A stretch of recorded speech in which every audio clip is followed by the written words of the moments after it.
Rocks Farming Company, and we grow sugarcane on about 2,600 hectares of cane land. I'm fourth generation here, so our family and previous families have been here for a long time, and I expect that we keep this business going and hand this down to our children, and it keeps going on, passed from generation to generation. We've been farming here for the last 30 years. Prior to that, we were a cattle farming operation that we've switched over to growing sugarcane, and in that time, it was pretty much started from scratch. We've set up this farm to be one of the most efficient farms that we could make. One of the key things when we first started development is we wanted an integrated water system that we were able to bring water onto the farm, use it efficiently, capture the water that ran off our paddocks, reuse that water into other paddocks, minimise the runoff off this farm so that we made the most efficient use of water. So essentially any water that comes onto the farm, we want to use all that internally growing the crops. So we've spent a lot of money in irrigation and drainage upgrades to ensure that we don't have drainage run off this farm. This farm here is a large-scale farm. There's roughly 20 odd people that are employed here. With a business like this, the first thing that we need to be is financially sustainable. This business needs to be able to survive and prosper and keep going on, and from that we can make sure that we're environmentally sustainable. Our intention is to be environmentally sustainable into the future. We don't want to hand down a farm through the next generations that isn't environmentally sustainable, but we're a business that needs to be in business as well. Into the future, I see there being more technology that comes into our farming business. One of the only gains that we've got going forward from here is technological changes. So technological changes that can make us more effective and more efficient with the resources that we got. If they can lower our costs or lower our input costs or more timely use of our inputs, these are changes that going forward from here we need to embrace and put into practice. This map, to put it into some perspective, it's 10 kilometres from that side to that side, and it's roughly 4 kilometres to this piece here. So this farm is 2,639 hectares, all under irrigation. Each section of the farm and each step of the way, there's been efficiencies built in, mainly in collection of water, use of water, and making sure that we capture runoff, any runoff from any of this land goes into reclaims here, here and here. And if any water is going to escape from the farm, it's pumped from here back into a lake, or what we call a lake, which is a balance and storage. As you can see, these blocks are nice and square and cane looks very good. It just doesn't happen like that by accident. The development in this farm has been enormous to turn it into the farm it is. And my role here as the farm manager is I do my job making the most efficient operation that we can possibly be. And that means being efficient with water, with chemicals, with fertiliser, with labour and with harvesting. So each of those things contributes to the production, but more importantly, I'm very fortunate to have great leadership. The Cox family are very genuine people, and Talbot demonstrates great leadership, and we have a really, really good team. When you look across this place here, everybody here that works for us is proud of what we achieve and proud of what we do, and we continue to try and instill that into people, and we try to make sure that they continue to be employed here. We have employees here that are 25 years plus, 20 years plus. We actually still have the family farm type values because we work with these people work with us, and they love what they do. This is one of the things that I personally am very, very proud of. This is the culmination of 2 sunwater drains. These 2 sunwater drains we straightened up, fixed up, created proper low flows, proper structures. Those 2 drains actually catch runoff water from roughly 5,000 hectares upstream. That 5,000 hectares drainage water comes into here. We constructed this here, which is 1 kilometre long and 2.5 metres deep. From this water infrastructure here, the water that we capture from runoff, we irrigate 700 hectares. On the end of this infrastructure, we have a weir with a control gate, and we have another pump on the other side of it. So what happens is that We absolutely minimise loss of any irrigation water or any runoff from any other farm, and we reuse that into this 700 hectares. So this is something that we as a company, as a corporate and as an operation, I'm extremely proud of, because I can stand in front of anybody in a city, I can stand in anybody in a university or a school and say, we can actually show you what we've done to enhance the land on which we live and from which we make our living. And this is a clear demonstration of that. I would urge people who live outside of country areas or farming areas to spend just a little bit of time and actually think about people who live on the land and people who look after the land. This now is into the 4th generation, this piece of land, and this piece of land produces more now and has more wildlife than it did 4 generations ago. So we are not all environmental vandals. We are doing our utmost best to use what we have the best way we can with the most efficient way we can to actually etch out a living and make produce, export produce to make Australia great. Your land is where you make your living, so you know it has to be looked after. You can't abuse it or ignore it, because it's not going to yield for you. It's a relationship. It's a marriage of 2 parties, the farmer and the land.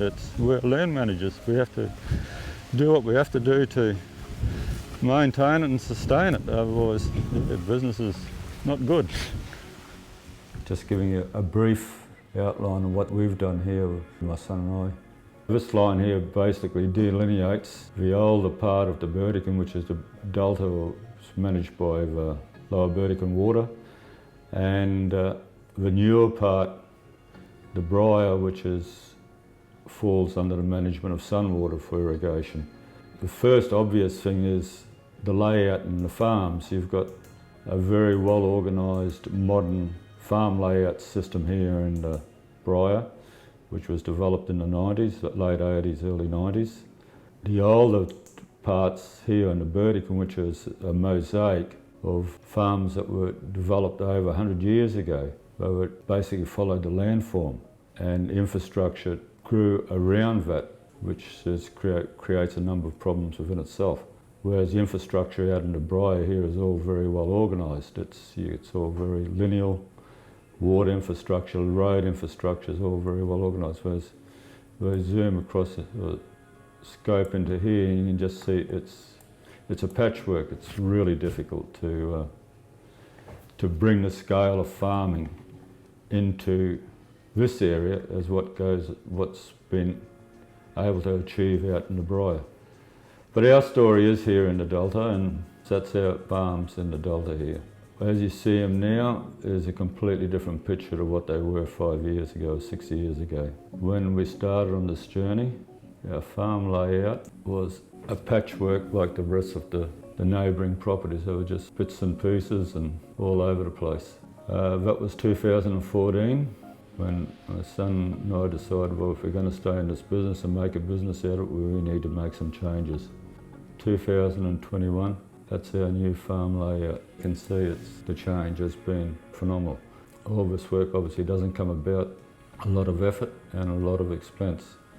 But one of the key things that we were looking at building into our new systems was efficiencies in irrigation. We were looking at being able to use the landform to our benefit and use recycling and capture recycled water on our properties and reuse it, and building capacity and efficiency into our irrigation systems. We looked at where is the best place to relocate recycle pits. As you can see, some of them are a part of the natural landform and others were actually constructed. Okay, here we're at the site of our first man-made recycle pit. We've capitalised on the natural fall of the land.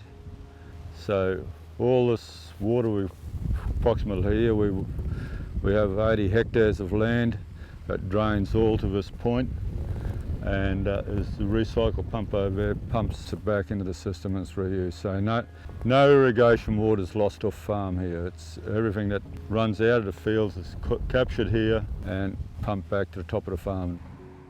After the levelling, as we did these in each section, we also had to do pipe plumbing That's our pipeline network across the whole operation now, which has been completely replaced over that same period of time. We've gone away from the old concrete pipes and the whole farm is under polypipe. That exercise in itself was approximately $750,000 across the farm, so you're looking at a number there that's getting close to $2,000 a hectare. So this water's coming off the irrigation set that's running and running back into the recycle pit. This evening when I put the next set on, I'll be pumping this water back onto the paddock. So nothing goes to waste when you've got the system set up to manage it. Apart from catching our own water with these recycle pits, in the case of minor rain events and farm spillage from neighbouring farms, that's basically our catchment area for our farm point. So all this area here, these areas here, all tend to fall towards our recycle points. If there is any spillage of neighbouring farms, we do have the opportunity to catch that as well. And we have green areas through the whole property, which, because we're riparian to existing creeks and drainage systems, we have a certain amount of riparian areas as well across the property. So that's a basic insight into what we've done here in the last 5 years. It's a story about change. We're building for the future, building capacity into our system, so we've got irrigation efficiencies, machinery efficiencies, harvesting efficiencies. It's all goes hand in hand with a positive outcome and a positive future for our operation. With the new generation coming into the farm, we've taken on new farming enterprises. We've gone into pulse crops now and have become a part of our mix, and we're breaking the monoculture of sugarcane by introducing these pulse crops, and for soil benefit and breaking the pathogen cycle. So we see this as a good fit in our farming operation. With the different suite of chemicals that we're using, we're getting the opportunity to clean up what we would have normally done in a bare fallow, and the added benefit of adding nutrient and humus back to the soil. So it's a win-win.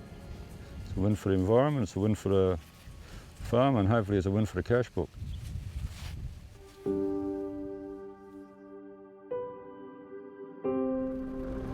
It's just me and the old man here, running 330 hectares, which gets busy.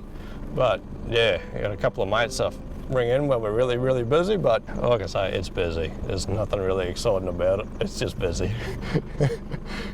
Sugarcane, mung beans and soybeans at the moment is basically what we're working on. First thing in the morning, we run around and check all the pumps and basically check everything's running properly, switch sets over, whatever we need to do. That's the first job for the day.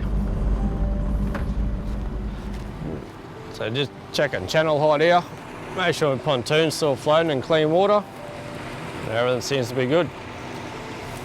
We got water running over here, which is cane fallow from last year, cut, and planted mung beans in here 5 days ago. Getting the water in, they're just starting to shoot up now, all going well.